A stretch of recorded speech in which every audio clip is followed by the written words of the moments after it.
What's on, ladies and gentlemen? My name's Ross, I like games, and today we're going to look at the final super rare from BT10 and a whole bunch of computer monitors, so we might as well start off with Monomon. Now here we got ourselves a level 2 Digimon. I should say all of our translations here are from the lovely folks over at Ensan Gaming and the lovely folks over at DigimonCard.dev. So Monomon here has a skill on all turns. While this Digimon has Twilight in its traits, it gains 1000 power.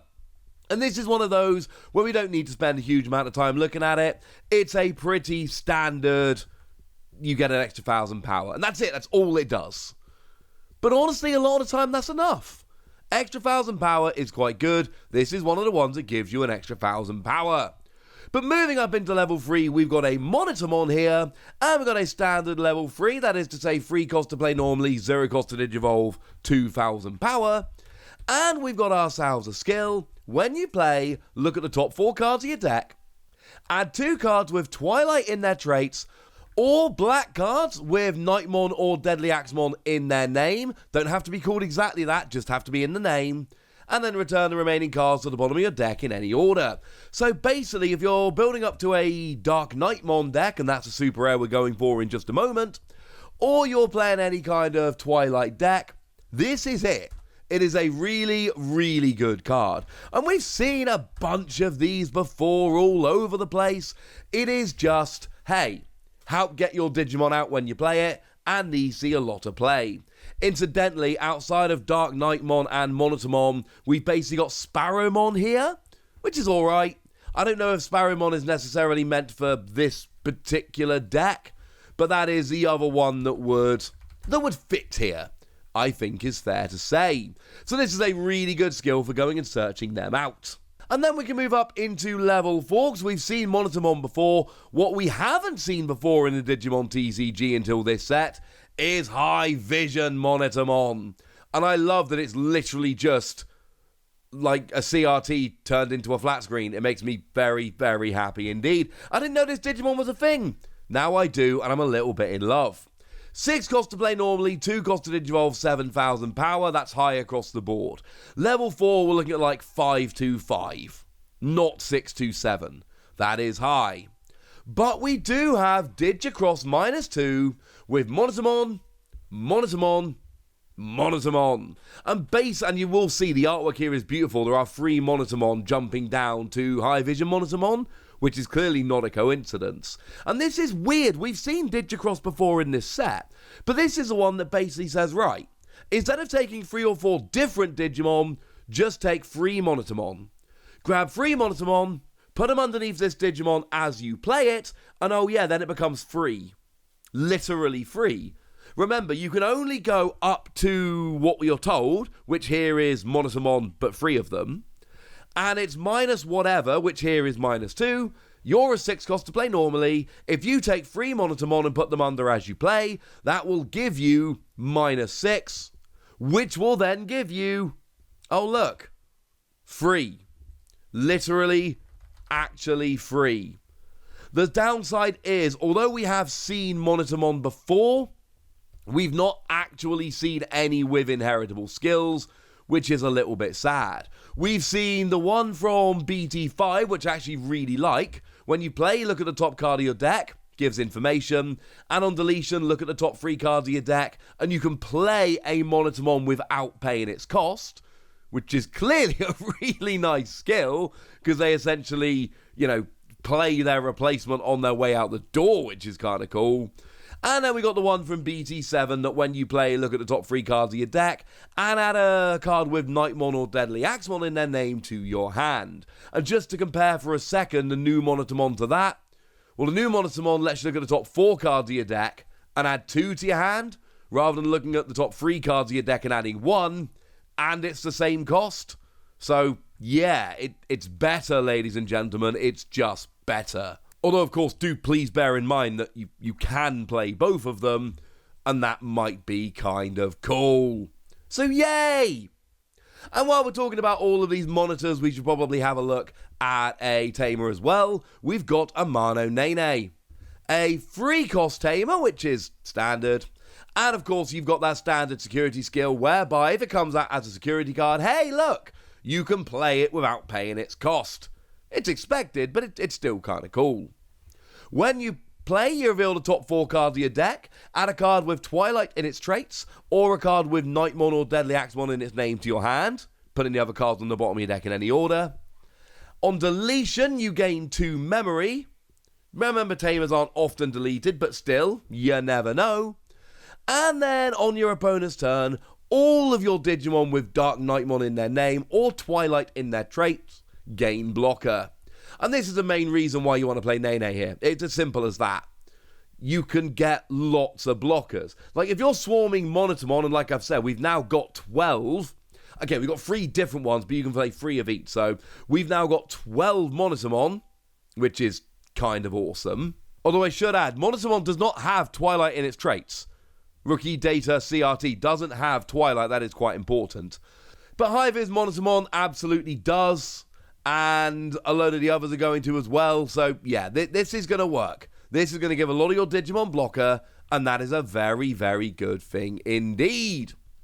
And then while we're here, we should probably have a little bit of a look at Blastmon, because it's a level 6 black and there's no other video in which to put it, honestly. Sorry. So what we got is a 13 cost to play normally, 5 cost to Digivolve, 13,000 power. 11-3-11 is standard for a level 6. This is huge in every way.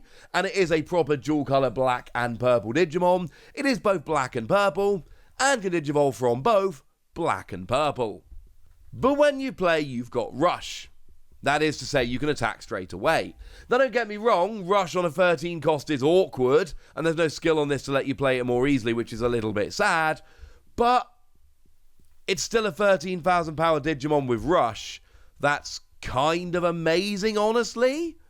So, you know, it is worth having a look at and having a little bit of a think about. This one could be kind of fun. And then you've also got Blitz. That is to say, you can attack when you Digivolve, even if the turn should pass your opponent, if this Digimon has 3 evolution sources. That's quite important. And then on your opponent's turn, when an opposing Digimon attacks, you may trash one of this card's evolution sources to delete one of your opponent's Digimon that's a level 4 or lower. It's alright. It seems very expensive, and I like being able to delete my evolution sources to delete one of my opponent's level 4 or lower Digimon. Honestly, it's fine, but I think there's a reason this is an uncommon. I don't think it's amazing. And of course, it's on play, but you need 3 evolution sources, so you will need some kind of skill here, which lets you play it with evolution sources, and then you go and life is good. I'm still not a huge fan of this, I'm afraid. It just seems a little bit too expensive, and I'm sorry. But then we get to the big boy, the one we were waiting for, the real highlight of the video, so to speak. It is DarkKnightmon X Antibody. And this one needs to be good, right? It's got to be good because it's the last super rare from the set, and it's got to be good, hasn't it? What we've got is a 13 cost to play normally, 5 cost to Digivolve, 12,000 power, again all very high. And like we saw with Blastmon here, we've got a dual type black and purple Digimon. Now the good news is you can Digivolve as a 4 cost from DarkKnightmon, which is nice, but you're only saving 1 memory. You should be paying 5 to Digivolve, you're now only paying 4. The average for a level 6 is 3, so you're still paying over the odds here. Cheaper, but not perfect. But when Digivolving, you can return a black or purple Digimon other than DarkKnightmon X Antibody from your trash to your hand. And then, when this Digimon has DarkKnightmon or X Antibody, remember that refers to the option card, in its Digivolution cards, delete a Tamer, and unsuspend this Digimon. Okay, now we're rolling. Because now I get to get a black or purple Digimon back to my hand, then I get to delete a Tamer, then I get to unsuspend this Digimon, and then of course what we're looking to do here is basically attack with a level 5, and then we Digivolve up and unsuspend, which is always awkward, because, you know, if you get deleted with the level 5, you got the level 6 in hand, it's easy to overextend here and end up getting deleted, I suppose, is what I'm saying. It's not always going to happen, but you do need to be a little bit wary. Any level 6 that unsuspends on Digivolution is basically relying on, hey, I'm going to use my level 5, but survive and then be able to bring out my level 6, which might work. You never know, ladies and gentlemen. You never know. Oh yeah, and then on deletion, you can play a DarkKnightmon from your trash without paying its memory cost, which is awesome. Really, really awesome. Because DarkKnightmon's an 8-cost card. And on play, you de-digivolve one of your opponent's Digimon, and then if you digicrossed with 2 materials, delete one of your opponent's Digimon with a play cost of 5 or less. Well, that's obviously not what we're going to be doing here, because you're playing a DarkKnightmon from your trash without paying its memory cost, so you're not going to be digicrossing, which is a bit sad. But on all turns, when this Digimon would be deleted, you can return a level 4 or lower black Digimon from this Digimon's Digivolution sources to your hand, and then play a Skullknightmon or Deadly Axemon from this Digimon's Digivolution sources without paying its memory cost, which is kind of ridiculous.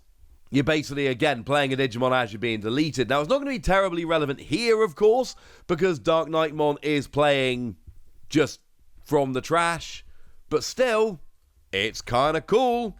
Of course, it's not the only DarkKnightmon we've seen, so we should make sure we have a look at all of them. And by all of them, I mean the other one. Because the other one is the one from BT7. On play, you can place a Skullknightmon and or Deadly Axemon from your hand and or trash at the bottom of this Digimon's Digivolution cards in any order. And on all turns, when this Digimon is deleted, you can play a Skullknightmon and or Deadly Axemon suspended that were this Digimon's Digivolution cards without paying. And by now, you can probably see where I'm going with this one. This is just turning into a big old chain, and I am loving it. You've got DarkKnightmon X Antibody. When you get deleted, you play a DarkKnightmon from BT7, hopefully placing Skullknightmon and or Deadly Axemon underneath it. And then when you get deleted, you play those 2 cards for free. So essentially that one Digimon turns into eventually 3 Digimon. And that I like very much indeed. I don't think the DarkKnightmon from BT10 is bad, let's be clear. But I don't think the DarkKnightmon from BT10 really fits brilliantly with this skill. What I want is a Digimon that's going to keep giving me value through the game. DarkKnightmon from BT10 is a 7,000 power Digimon with an on-play skill which is irrelevant, and a skill involving evolution sources that you're just not going to have because you played it from the trash. Whereas the DarkKnightmon from BT10 is going to allow you to put those evolution sources under and then take advantage when you're deleted. And now I am in, ladies and gentlemen. I told you this one had to be good. I told you we were really relying on it being good. And the wonderful news is that it absolutely is good. And now we've looked at all the super rares from BT10, so now it's over to you guys. Tell me what you think about all of these. Tell me what you're excited about. Tell me which cards from BT10 are making you happy. Let me know in the comment section, would you? But go nuts, but be nice. And then make sure you like this video, subscribe to this channel, follow me on Twitter at TheWasi. That's where we talk Digimon and a bunch of other card games. And please do consider checking out patreon.com/PTCGradio, where you can support the channel, get some bonus podcasts and all kinds of fun things. But by far the most important thing is always, look after yourselves till next time, would ya? Thank you very much for watching. My name's Ross, and you've been watching Wasi Plays.